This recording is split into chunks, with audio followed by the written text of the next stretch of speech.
নতুন ৰাজনীতি দলৰ জয় ভাৰত পাৰ্টিৰ সৈতে 2026 চনৰ বিধানসভা নিৰ্বাচনত যুঁজ দিব আছাই মৰাণত আছাৰ কাৰ্যনিৰ্বাহক সভাত সদৌ অসম আদিবাসী ছাত্ৰ সন্থাৰ সভাপতি প্ৰদীপ নাগে সদৰি কৰে এই কথা।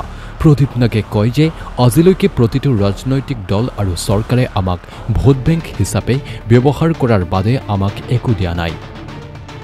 সেয়েহে এতিয়া আমি নিজৰ সাংসদ আৰু বিধায়ক সৃষ্টি কৰিবলৈ নৱগঠিত জয় ভাৰত পাৰ্টিক সমৰ্থন কৰিব। ইফালে জয় ভাৰত দলৰ কেন্দ্ৰীয় সভাপতি তেহাৰু গৌৰে আছাৰ সহযোগত 2026 বিধানসভা নিৰ্বাচনত যুঁজ দিয়াৰ কথা সদৰি কৰে। আজি আমি সদৌ অসম আদিবাসী ছাত্ৰ সন্থা হৈ পেলাই একটা সিদ্ধান্ত লোৱা হ'ল আজিৰ মিটিঙৰ জৰিয়তে 2026 সেই ইলেকশ্যনত আদিবাসী ইণ্ডিপেণ্ডেণ্টলি ফাইট কৰিব আৰু নিজস্ব পলিটিক্যাল পাৰ্টিক লৈ পেলাই আমাৰ MLA MPৰ দ্বাৰা আমাৰ যিকেইটা আজি পেণ্ডিং ইস্যু আছে এইটো সলিউশনত আনিম। এখানে 2026ত আমাৰ জয় ভাৰত পাৰ্টিৰ নামত আদিবাসী বিলাকে প্ৰতিদ্বন্দ্বিতা কৰিব, কন্টেস্ট কৰিব আৰু তাৰ যোগেদি আমি MLA MP বনাই লৈ যাম।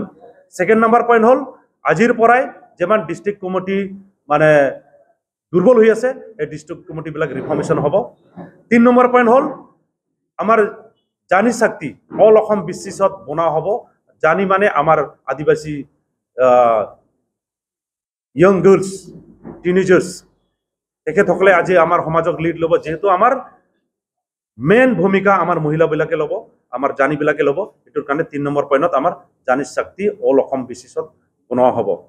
তো এইটোই হয় মেইন পইণ্ট আৰু বাদ বাকি যেতিয়া দৰকাৰ হ'ব তেতিয়া আমি ডিসক্ৰাইব কৰি দিম। পলিটিক্যাল পাৰ্টি নহয়, সোশ্যাল অৰ্গানাইজেশ্যন। আমাৰ আদিবাসীৰ হৈ পেলাই লিড কৰিব আদিবাসীৰ জয় ভাৰত পাৰ্টি। এইটো আদিবাসীৰ নেতৃত্বত হ'ব, কিন্তু এইটো জাতিৰ নহয়। পলিটিক্যাল পাৰ্টি কেতিয়াও কোনো এটা জাতিৰ হ'ব নোৱাৰে, কিন্তু এই পলিটিক্যাল পাৰ্টিক আমাৰ আছাই সমৰ্থন কৰি পেলাই যাব। ইয়াত সকলো জনগোষ্ঠীৰ অৱদান আৰু পাৰ্টিচিপেণ্টছ থাকিব আৰু সকলো জনগোষ্ঠীৰ যিবিলাক ইস্যুজ পৰি আছে ইস্যুক লৈ পেলাইহে এই পলিটিক্যাল পাৰ্টিটো আগুৱাই যাব। এই পলিটিক্যাল পাৰ্টি অলৰেডি গঠন কৰা হৈছে আৰু এই পাৰ্টিটো যোৱা জুন মাহতে গঠন কৰা হৈ আছে। তো সেই পাৰ্টিক আমি বুজি পাই পেলাই সেই পাৰ্টিৰ লগত আলোচনা কৰা হ'ল ডিটেইলছ যে আমাৰ ইস্যুবিলাকক ল'ব না নল'ব। মেজৰিটি আদিবাসী থকাৰ কাৰণে তেখেতসকলে আচুৰেঞ্চ দিছে। এইটোৰ কাৰণে আমি ফুল্লি এই পাৰ্টিক আমি সমৰ্থন কৰিবৰ কাৰণে আমি বাধ্য হৈছোঁ। এইটো আঞ্চলিক দল হ'ব, এইটো আমাৰ অসম বিচিছৰ হ'ব ষ্টেট লেভেলৰ। তো সেই আঞ্চলিক দলকে আমি যেহেতু সেই আঞ্চলিক দলহে অসমৰ ইস্যুবিলাক বুজি পাব, এইটোৰ কাৰণে এই আঞ্চলিক দলক আমি সমৰ্থন কৰিম। তেখেতৰ পাৰ্টি আছে আৰু তেখেতৰ প্ৰেচিডেণ্ট আহিছে, সি নিজে ক'ব ডিটেইলছ এইটোৰ বিষয়ে।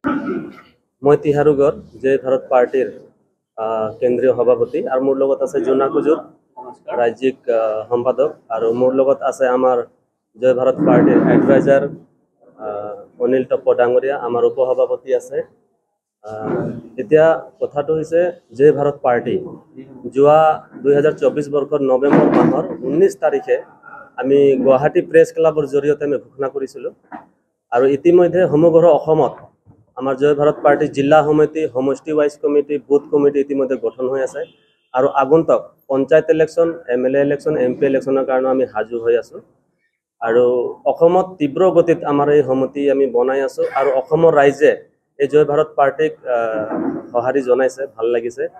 এতিয়া চাওক, অসমত যিমান জাতি জনগোষ্ঠী আছে সকলোতকৈ পিছপৰা জনগোষ্ঠী বুলি ক'লে আদিবাসী আছে আৰু আদিবাসীৰ যিমান ইস্যুজ আছে জনজাতিকৰণেই হওক বা মাটিৰ পাট্টাই হওক বা চাহ শ্ৰমিকৰ মজুৰি বৃদ্ধিৰ কাৰণেই হওক, তো এই আদিবাসী ইস্যু যিমান আছে আমি এই ইস্যুৰ ওপৰত কাম কৰিম আৰু অসমত যিমান অন্য পিছপৰা জনগোষ্ঠী আছে সকলোৰে পূৰ্ণাংগ উন্নয়নৰ হকে আমি জয় ভাৰত পাৰ্টি আমি কাম কৰি যাম। হয়, জয় ভাৰত পাৰ্টি যিহেতু আদিবাসীৰ নেতৃত্বত গঠন হৈছে আৰু আশা হ'ল আদিবাসী জাতীয় সংগঠন আৰু আশা জয় ভাৰত পাৰ্টিক পূৰ্ণ সমৰ্থন জনাইছে, সেইটোৱে আমাৰ সাহস ভাল লাগিছে। সমগ্ৰ অসমতে আশা কেন্দ্ৰ সমিতি, ডিষ্ট্ৰিক্ট কমিটি, তাৰপিছত আঞ্চলিক সমিতি সকলোৱে জয় ভাৰত পাৰ্টিক তেওঁলোকে সঁহাৰি জনাইছে, পূৰ্ণ সমৰ্থন জনাইছে আৰু যাৰ কাৰণে আমি জয় ভাৰত পাৰ্টি তীব্ৰ গতিত আমি আগবাঢ়িবলৈ সক্ষম হৈ আছোঁ।